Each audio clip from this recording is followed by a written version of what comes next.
Now, usually, in situations like this, I make a funny video, I do a little bit of troll faces, wiggle my head around at the camera, and we're having a laugh. But I'm not laughing anymore.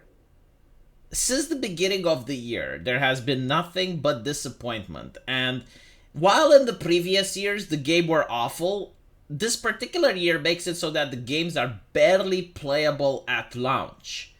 They do not work. In fact, the only game that actually worked was the Diablo beta, and that's assuming that it didn't burn your graphics card, which a lot of people are saying it's due to the manufacturer rather than the corporation, but I say it's a little bit of both, because if they would actually use beta testing like in the old days and just spend a little bit money for people to play the game, then none of that would have happened.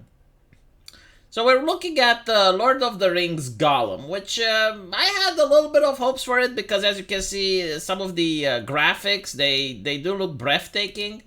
And the company making it is Daedalic Games, which have released some really nice point-and-click adventure games in the past.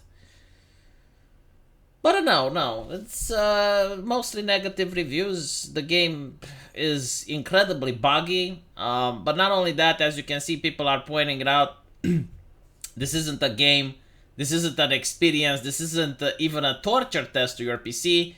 It's a torture test for the game industry as a whole to see how much bullshit we're willing to put up with these garbage companies milking us of all we're worth.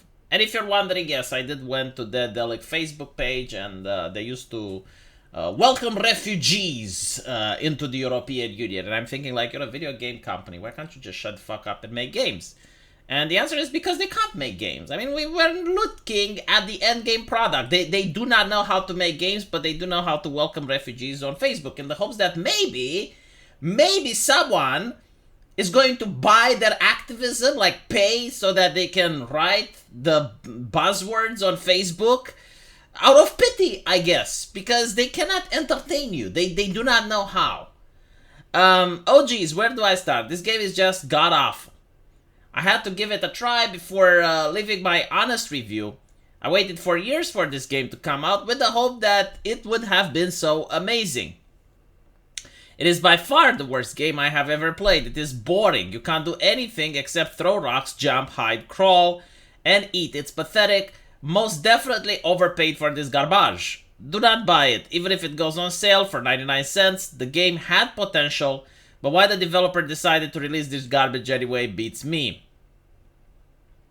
This game is seriously messed up, with game design logic from early 2004. Very annoying, full of bugs. Strong no. I got this game as a gift that I am seriously disappointed, because I hoped it would be better. This game literally is unplayable. You know what's upsetting, though? Is that I am starting to get worried that Steam might penalize me over how many refunds I have been giving them lately.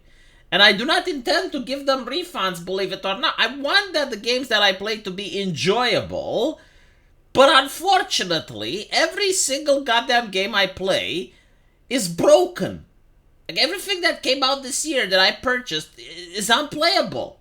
I think like Resident Evil Remake was like the only one that actually worked.